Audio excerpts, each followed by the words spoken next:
میں کبھی تفصیل میں اس قصے کو نہیں سنا سکا کہ میرے جذبات میرے اوپر غالب آ جاتے ہیں، میرے الفاظ بکھر جاتے ہیں، ٹوٹ جاتے ہیں، میرا بند ٹوٹ جاتا ہے۔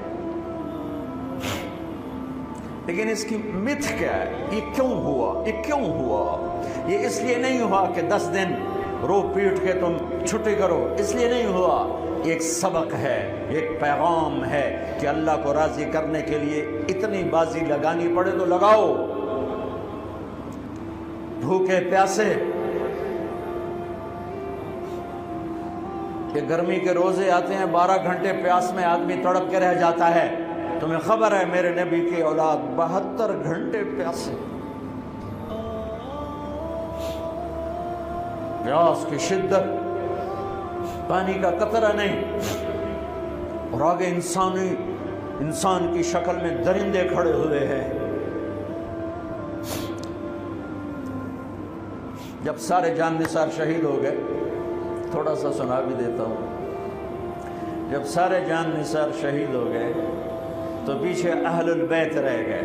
اہل البیت، سب سے پہلے شہید کا نام بتاتا ہوں، مسلم بن اوسج، جو امام صاحب کے، امام علی مقام کے قافلے میں جو پہلے شہید ہیں، مسلم بن اوسج۔ اور ان کی طرف سے جو 2 پہلے قتل ہوئے، سالم اور یسار، اور ان کو قتل کرنے والے تھے عبید اللہ بن عمیر الکلبی۔ ایک ابن زیاد کا غلام تھا، ایک ربیعہ بن زیاد کا غلام تھا۔ وہ دونوں نکلے تو اس کے مقابلے کے لیے بربر بن خدیر اور حبیب بن مطاہر نکلے حسین علی مقام کے لشکر سے۔ تو عمیر بن وہب کلبی وہ کوفے سے اٹھ کے آئے تھے، کوفے سے بیوی سمیت آئے تھے، بیوی کا نام ام وہب، حبشی تھے۔ کہنے لگے مجھے اپنے اوپر قربان ہونے تھے، میں اکیلا ان دونوں کو کافی، ان دونوں کو ہٹا دے۔ اور ننگے بدن تھے، ننگے بدن، جسم پہ کچھ نہیں۔ کہا میں تو مرنے ہوں، میں کیوں زیرہ پاما جو میں جیونا ہے، میں تو مرنا ہے۔ ننگے بدن تھے۔ تو ان کی بیوی نے کہا ان کو جانے دیں، ہم دونوں نے آپ پر قربان ہونے کی نیت کی ہوئی۔ ہم نے کہا اچھا اللہ تجھے جزائے خیر دے، جاؤ۔ تو اس اکیلے نے دونوں کم بختوں کو جہنم میں پہنچا دی، سالم اور یسار۔ تو ان میں سے ایک آدمی بولا ہوئے یہ مرنے آئے ہیں، اگر اکیلے لڑو گے تم سب کو مار دیں گے، اور تسی تو جیون دے طلبگار ہو، مرن دے طلبگار ہیں، مرن والے نو مارنا کوئی سوکھا کام ہوندا ہے، وہ ان پر کٹھے حملہ کرو۔ پھر حملہ عام ہوا تو پہلے شہید ادھر سے مسلم بن اوسج، جب وہ گر رہے تھے تو کہہ رہے تھے حسین کی حفاظت کرنا جب تک سانسوں میں سانس باقی۔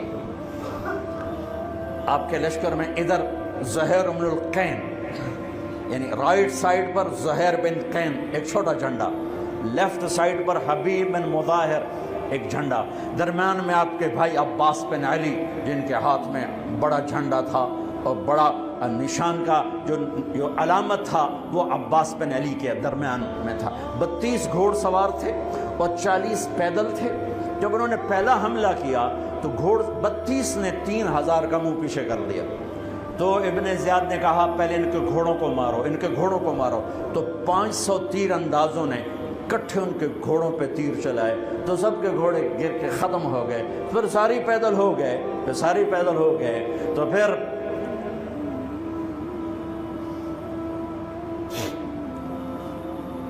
میں اٹک جاتا ہوں، اس لیے پھر میں آخر میں بیچ میں زہیر کی شہادت سنا دوں۔ زہیر بن القین، جب نماز کا وقت آیا، ظہر کا وقت داخل ہوا، تو آپ نے اشارہ کیا زہیر یہ شمر سے کہو نماز پڑھنے دے۔ ہاں، اگر 1439 سال میں نماز کی معافی ہوتی تو اہل کربلا کو ہوتی، لیکن حسین نے سجدے میں سر رکھ کے بتلایا کہ نماز نہیں چھوٹ سکتی، سر کٹ سکتے ہیں۔ تو انہوں نے آگے ہو کر کہا کہ بھائی نماز کے لیے جنگ روکو۔ تو کوفی لشکر کا ایک سردار تھا حسین بن نمیر، اس نے کہا تمہاری تو نماز قبول ہی نہیں ہوتی۔ تو انہوں نے کہا لعنت تجھ پر، تیری نسلوں پر، جس گھر کی طفیل نماز ملی انہی کی نہیں ہوتی اور تمہاری ہوتی ہے. تو واپس آ کر کہنے لگا کہ وہ نماز کی اجازت نہیں دے رہے. فرمایا نماز تو نہیں چھوٹے گی نا. یہ فیصل آباد والوں کو نہیں، 7 بر اعظم کے ایمان والوں کو پیغام ہے کہ زیر خنجر بھی یہ پیغام سنایا ہم نے. نماز نہیں چھوٹ سکتی، نماز نہیں چھوٹ سکتی. اللہ کی قسم کوئی مسئلہ نہیں تھا اگر یہ چھوڑ دیتے. جنگ سے پہلے آنکھ لگ گئی، آنکھ کھلی تو ہنس پڑے. بہن نے پوچھا ایک ایڑا ہاسے دا ویلا ہے، موت سر تے کھلوتی ہے. فرمایا بہن ابھی اللہ کے نبی کو خواب میں دیکھا ہے، کہہ رہے ہیں بیٹا میں لینے کے لیے آ چکا ہوں. موجوں ہوں بھائی، لینے کے لیے آ چکا ہوں. چھوڑ دیتے تو پھر گلستان کالونی والوں کو بھی گنجائش مل جاتی، چھٹی جا سکتی ہے. 6 بر اعظم کے انسانوں کو پیغام دیا کہ ٹکڑے ٹکڑے ہو جاؤ، نماز نہیں چھوٹ سکتی. فرمایا آدھے نماز پڑھو آدھے جنگ کرو، صلاۃ خوف. آدھوں نے نماز پڑھی آدھوں نے جنگ کی. 15-20 تو پہلے شہید ہو چکے تھے. پھر آدھوں جنہوں نے نماز پڑھی تھی انہوں نے جنگ کی اور دوسروں نے جا کے نماز ادا کی. عصر سے پہلے سب. جب زہیر گرنے لگے تو انہوں نے حضرت حسین کے کندھے پر یوں ہاتھ مارا. گرتے گرتے اقبل ہدیت ہادیا وحدیا اليوم تلقى جدك النبي حسنا والمرتضى عليا والشهيد الجعفر الكمية واسد الله المحيا. ہاں آگے بڑھ، تیرے لیے تیرا نانا پھولوں کے ہار لے کے کھڑا ہوا. آگے بڑھ، آج تیری ملاقات کا دن ہے. آج تو اپنے بھائی حسن سے ملے گا، باپ علی سے ملے گا، چچا جعفر سے ملے گا، اسد اللہ حمزہ سے آج تیری ملاقات ہے. ان اشعار کے ساتھ آپ نے جان اپنے اللہ کو سپرد فرمائی. جب سارے جان نثار ختم ہو گئے اب اہل البیت کی باری آئی ہے. تو سب سے پہلے آپ کے بیٹے علی الاکبر نے تلوار اٹھائی گا. ابا جان آپ سے پہلے مرنا چاہتا ہوں، آپ کو مرتا نہیں دیکھ سکتا، آپ سے پہلے مرنا چاہتا ہوں، مجھے اجازت دیجیے. ہم نے کہا بڑھو اللہ کے نام پر، جا ملو اپنے اجداد کے ساتھ. تو بڑے حسین تھے علی الاکبر، جس طرف گئے وہ آگے آگے، کوفی آگے آگے، یہ پیچھے پیچھے. تو 1 اور 3,000 کیا مقابلہ تھا. آخر خاک و خون میں لوٹائے گئے، تڑپ کے گرے.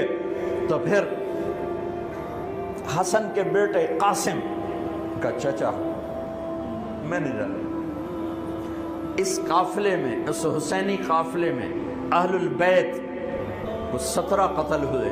ان میں سب سے حسین قاسم تھے، قاسم بن حسن. قاسم بن حسن جب ان پر تلوار کا وار پڑا تو ان کا ہاتھ کٹا اور نیچے گرے تو ان کا یا اماں، ہائے چچا. تو حضرت حسین زخموں سے چور ہو چکے تھے، لیکن جس سے بجھتی شمع بھڑکتی ہے، اب زخمی شیر کی طرح لپکے اور کائی کی طرح مجمع کو چیرا. جب وہاں پہنچے تو وہ ایڑیاں رگڑ رہے تھے اور خاک و خون میں لت پت تھے. تو اٹھا کے سینے سے لگایا. ان کی آخری ہچکیاں ان کے سینے پہ ختم ہوئی.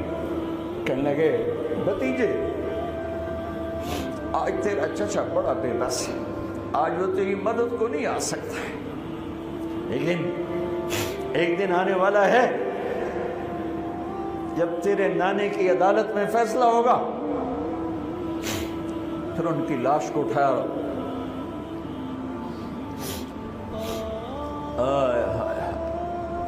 عبداللہ بن حسن، ابو بکر بن حسن، قاسم بن حسن، علی بن حسین لاشیں پڑے ہوئے ہیں. عبداللہ بن عقیل، عبد الرحمن بن عقیل علی کے بھائی لاشیں پڑے ہوئے ہیں. اپنے بھائی عباس بن علی، محمد بن علی، عبداللہ بن علی، عثمان بن علی، ابو بکر بن علی اور حسین بن علی، 5 بھائی پہلے لاشیں پڑے ہوئے ہیں۔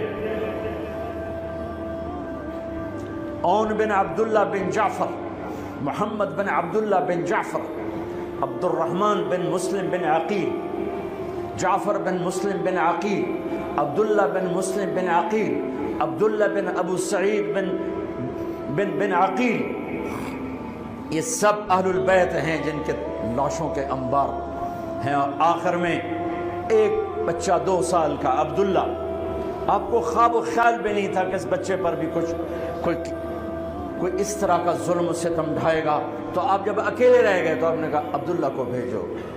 آخری ملاقات بیٹے سے، تو اس کو سینے سے لگایا، چوم کے یہاں بٹھایا، ابھی تقدیر کا کچھ امتحان باقی تھا۔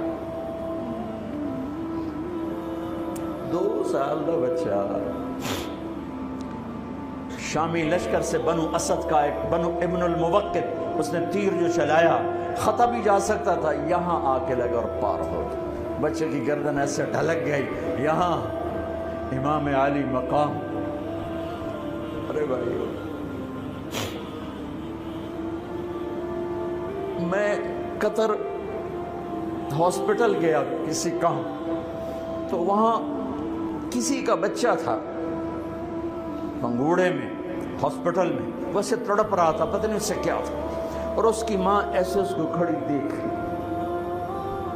یہ منظر میں آج تک نہیں بھولا، اس ماں کے چہرہ، صرف اس کی آنکھیں نہیں رو رہی تھی، مجھے اس کا سارا وجود روتا ہوا دکھائی دیا۔ اس بچے کے اوپر ڈاکٹر کھڑے ہوئے ہیں، اچھا نہیں، مجھے نہیں پتا اس کو کیا تھا، وہ ایسے ایسے بے قرار ہو کے تڑپ رہا تھا۔ یہ 2001 کا واقعہ ہے، 16 برس گزر چکے ہیں، میں واقعہ نہیں بھول سکا ہوں۔ اس باپ کو سوچو جس کے سامنے 2 سال کے بچے کے گردن کے تیر پار ہو گیا، اور پھر وہ خون، یہاں بچے کا خون دونوں ہاتھوں میں لیا اور یوں آسمان کی طرف بلند کر کے کہا، میرے رب، بس تو راضی ہو جا، تو راضی ہے تو کم بھی بڑھ گئی۔ یہ پیغام ہے فیصل آباد کے تاجروں کو، پورے ملک کے تاجروں کو، پوری دنیا کے اہل ایمان کو، کہ اللہ کو پانے کے لیے ہر سودا قبول ہے، قبول ہے۔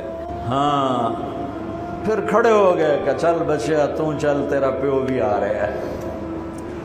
اور اب آپ کو شہید کرنا کوئی مسئلہ نہیں تھا، زخموں سے چور تھے، لیکن ہر کوئی ڈرتا تھا بھئی میں نہ مارا۔ تو شمر آیا بدبخت، وہ کیوں نہیں قتل کرتے ہو؟ تو ابو زرع بن شریک تمیمی نے پہلا وار سیدھا کیا، تو یہاں لگا، شانے پر لگا، تو اس سے آپ ڈولے، تو سنان بن انس نے سینے پر نیزہ مارا، اس سے آپ گرے، تو شمر نے کہا سر کاٹو،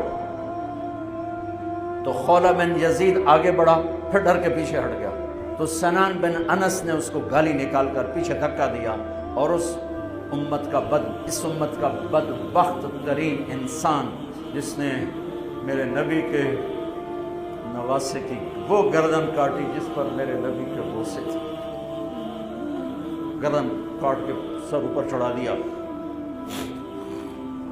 پھر خیموں کی طرف بڑھے، تو اللہ کو زندگی مقصود تھی، آل رسول کی نسل چلنی تھی، تو علی ابن الحسین بیمار تھے، جن کو زین العابدین، ابھی میں ان کا قصہ سنایا، اس پر شمر کی تلوار رک گئی کہ چلو بیمار ہے چھوڑ دیا جائے، بیمار ہے چھوڑ دیا جائے۔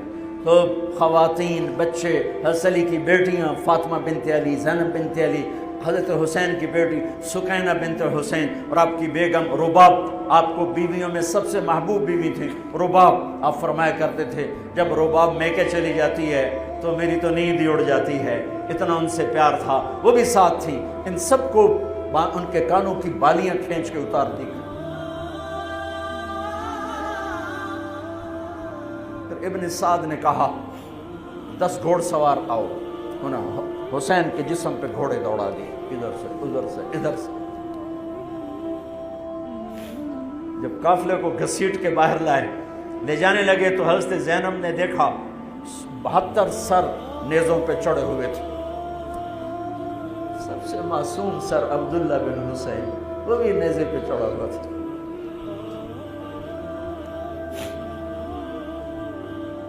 ہم نے کربلا کو افسانہ بنا دیا، یہ کمائی کا ذریعہ بنا لیا۔ یہ ایک پیغام ہے طبقات امت کے لیے، مت ضمیر بیچو، مت ضمیر بیچو۔ ٹکڑے ٹکڑے بدن، تو حضرت زینب کی زبان سے چند الفاظ نکلے جنہوں نے، آپ حیران ہوں گے، کوفی لشکر والے رونے لگے جو ابھی قتل کر رہے تھے، ان کی آنکھوں میں آنسو آ گئے۔ قوا محمدا وا محمدا،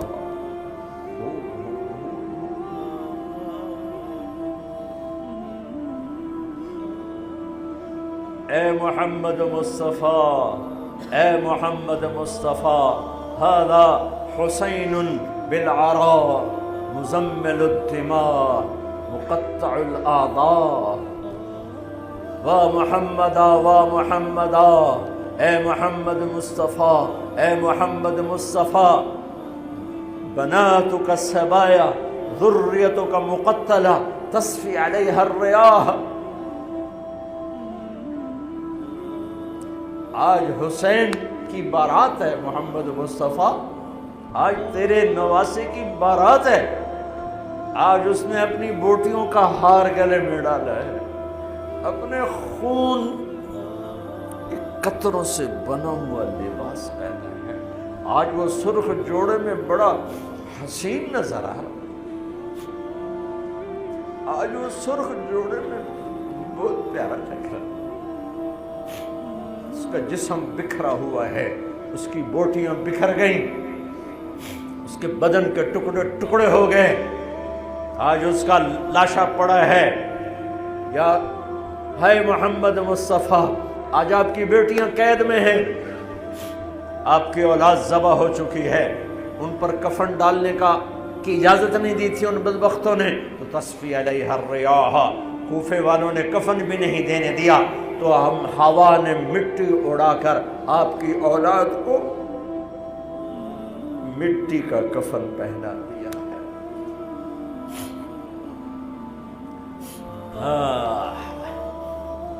یہ کٹا ہوا سر پھر صرف حسین کا ابن زیاد کے سامنے پیش کیا گیا، تو اس نے منہ پہ چھڑی ماری، پھر چھڑی ماری، پھر کہنے لگا میں نے ایسا حسن نہیں دیکھا کہ مر کے بھی چہرہ مسکراتا چمکتا ہو۔ تو حضرت انس نے کھڑے ہو کر کہا او ظالم، یہ چھڑی یہاں سے ہٹا، نہ کر، میں نے ان ہونٹوں پہ اللہ کے نبی کے ہونٹوں کو لگتے دیکھا ہوا ہے، نہ کر۔ کہنے لگا تو بوڑھا نہ ہوتا تو میں تیری گردن اڑا دیتا، تیری عقل خراب ہو گئی ہے۔ تو میں میری نہیں، تیری عقل بگڑی ہے، آنے والے دن تو دیکھے گا تیرے ساتھ کیا ہوگا۔ پھر یہی سر یزید کے سامنے رکھا گیا، اس نے منہ پہ چھڑی ماری تو زید ابن ارقم کھڑے ہو گئے، کہنے لگے نہ کر،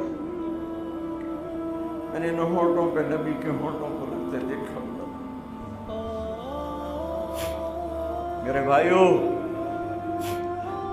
نماز کا وقت قریب ہو گیا، بلکہ میں نے زیادہ وقت لے لیا ہے، میں کسی کی تفصیل تو زندگی بھر کبھی نہیں سنا سکا، اشارے کر دیتا ہوں، پڑھو اس کو، پڑھو، خود پڑھو، پیغام لو، پیغام لو۔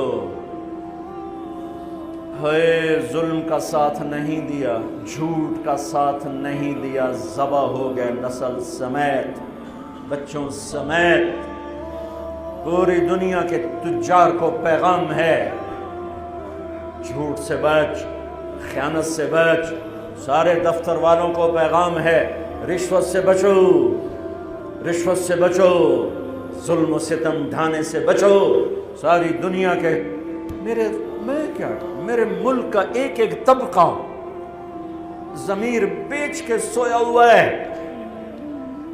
جہاں انصاف دینے والے بک جائیں، جہاں جج کے قلم کی قیمت لگے، جہاں جس دیش کے جج کو خریدا جا سکتا، جس کے قلم کو خریدا جا سکے، جس دیش کے وکیل کو خریدا جا سکے، جس دیش میں جھوٹے مقدموں کی بھرمار ہو، جس دیش کا ڈاکٹر مریض کو مریض نہ سمجھے گاہک سمجھے اور مرتے کی کھال اتارے، مرتے ہوئے کی کھال اتارے، جس دیش کا وکیل خود ایک مافیا گروپ بن چکا ہو، جس دیش کا، میں وکیلوں کا رونا کیا روں، میں ججوں کا رونا کیا روں، میرے دیش کا تو ریڑھی والا بھی ظالم ہے، مزدور بھی ظالم ہے، غریب بھی ظالم ہے، مالدار بھی ظالم ہے، ظلم کے اندھیروں میں دیش ڈوبا ہوا ہے۔ میرے بھائیو، ہمارا نیا سال شروع ہو چکا ہے اور ہم توبہ کریں اللہ کی بارگاہ میں۔ میرے بھائیو، میں بہت دہراتا ہوں اس بات کو، جس فرد میں، جس قوم میں، جس دیش میں، جس خاندان میں، جس معاشرے میں ظلم ہوگا، جھوٹ ہوگا، دھوکہ ہوگا، وہ تباہ ہو جائیں گے، چاہے مسلمان ہیں چاہے کافر ہیں۔ جس دیش میں، جس قوم میں، جس ملک میں، جس معاشرے میں، جس فرد میں سچائی ہوگی، انصاف ہوگا، دیانتداری ہوگی، اللہ ان کی حفاظت کرے گا، عزت دے گا، چاہے مسلمان ہیں چاہے کافر ہیں۔ دنیا کی عزت ضرور ملے گی، کفر کے ساتھ ملے گی، کہ سچائی، دیانتداری، عدل و انصاف پر اللہ سایہ کر دیتا ہے، چاہے کفر ہے چاہے اسلام ہے، موت تک۔ کافر ہے تو موت تک، موت کے بعد ایمان کا فیصلہ ہے، لیکن اگر ایمان ہے تو یہ جہان بھی بن گیا، وہ جہان بھی بن گیا۔ یہی فیصلہ بات کی بات ہے۔ میں صبح نکلا، سیر کر کے واپس آ رہا تھا، مجھے دور سے ایک ریڑھی والا نظر آیا، سفید داڑھی پگڑی، تو مجھے بڑا اچھا لگا کہ عام طور پہ ریڑھی والوں کا یہ حلیہ نہیں ہوتا ہے، تو لہٰذا دور سے میری نظروں میں جچ گیا۔ جب میں قریب سے گزرا تو میں نے پھر اس کو ایسے دیکھا، تو میں نے دیکھا وہ رو رہا تھا، ایسے خاموش آنسو، ساز خاموش ہیں فریاد سے معمور ہیں ہم، اور ایک ہاتھ ریڑھی پر تھا، ایک ہاتھ پیٹی پر تھا، جو کوئی پیٹی لایا تھا، اور ایسے رو رہا تھا، ایسے رو رہا تھا۔ تو میں رک گیا، میں نے کہا بزرگو خیریت تو ہے، آپ کیوں رو رہے ہیں؟ تو اس نے مجھے کوئی جواب نہیں دیا، اس نے پیٹی ایسے اٹھا دی میرے آگے، تو وہ پیٹی سیب کی تھی، اس کے اوپر سیب ٹھیک تھے، نیچے سارے گلے ہوئے سیب تھے، تو سارے سیب ایسے بکھر گئے۔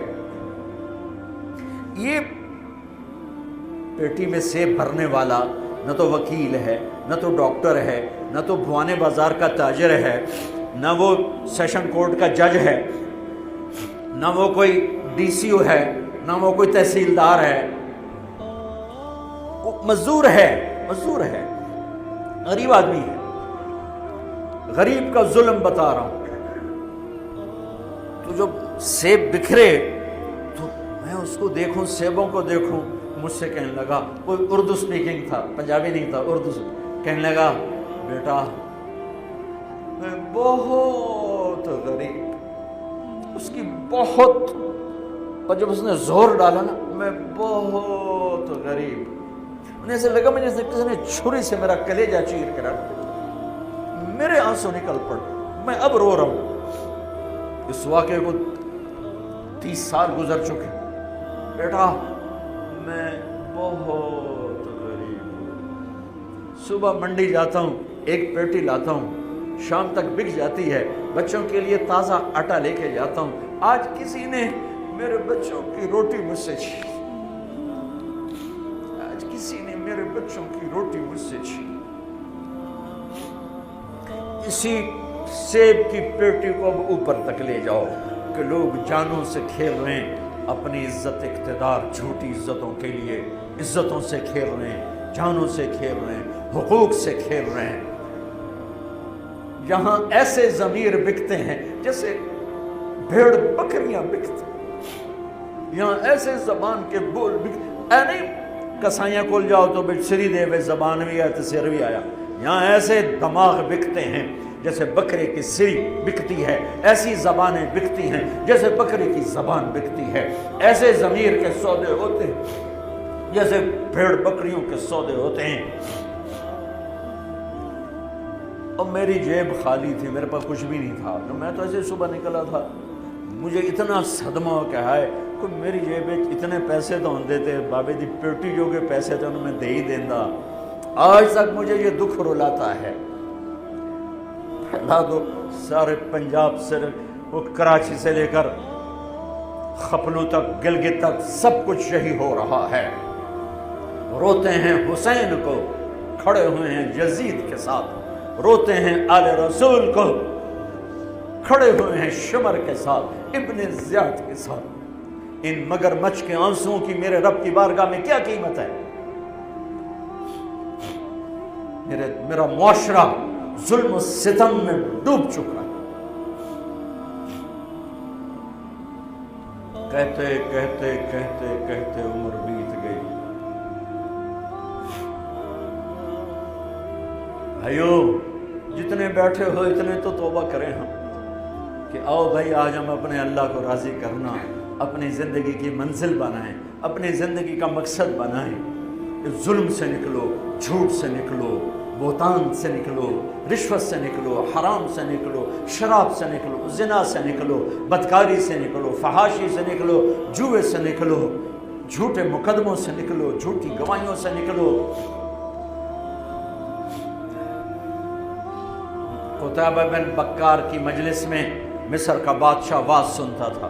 18 برس آتا رہا، 18 برس، اور ہر سال 1000 دینار 1000 دینار ان کو گفٹ کرتا تھا. 1000 دینار کوئی 10 کروڑ روپیہ بنتا ہے. 1000 دینار. 18 سال کے بعد ایک فتوے پہ دستخط مانگے کہ یہاں سائن کر دیں. فتویٰ غلط تھا. انہوں نے کہا مولوی نے 18,000 دینار دیتے کیوں نہیں کرے گا؟ انہوں نے فرمایا یہ تو شرعاً خلاف ہے، میں کیسے دستخط کروں؟ وہ کہنے لگا کرنے پڑیں گے. میرا ضمیر نہیں تم ایسے خرید سکتے، میں نہیں کروں گا.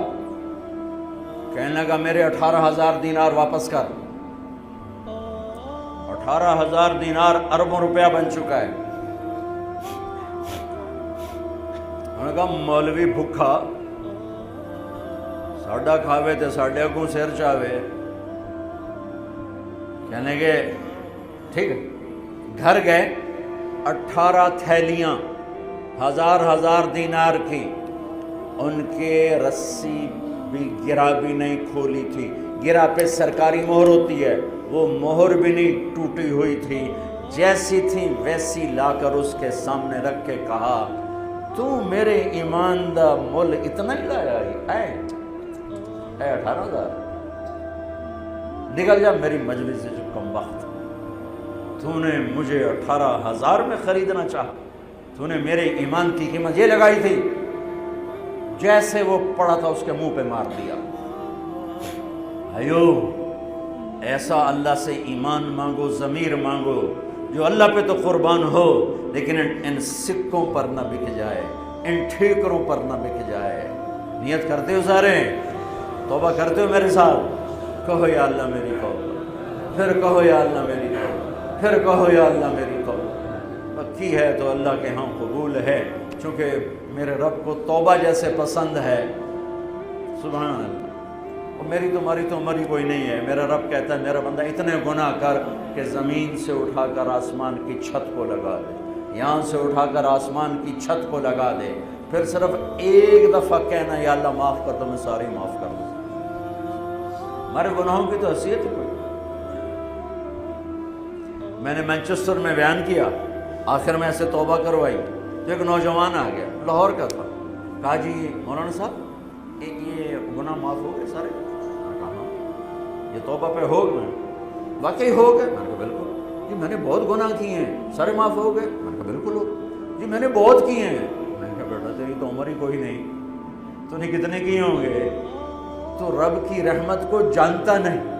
ہمارے بر صغیر کا معاملہ ڈراتے زیادہ ہیں. اتنا اللہ سے ڈرایا کہ اللہ سے جدائی کر دی، اللہ سے ہی بھگا دی. ایک